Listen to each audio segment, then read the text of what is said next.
A foggy morning in Bangladeshi village. The birds are singing sweetly.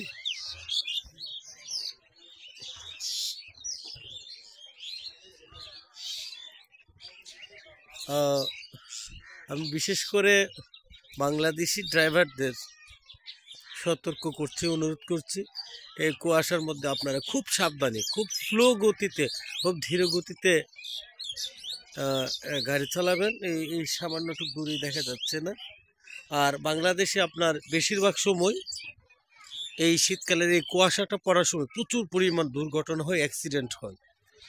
যারা bike চালান, CNG চালান, truck চালান, বাস চালান, ভাইয়েরা সবার প্রতি অনুরোধ আপনারা খুব সাবধানে চালাবেন।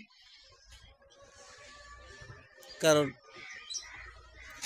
এই অ্যাক্সিডেন্টে বেশিরভাগ শিশুরা এতিম হয়ে যায়, বেশিরভাগ নারীরা বিধবা হয়ে যায়, বেশিরভাগ নারীরা পুত্রহারা হয়ে যায়, বেশিরভাগ পুরুষের স্ত্রী হারা হয়ে যায়, মা হারা হয়ে যায়, বোন হারা হয়ে যায়।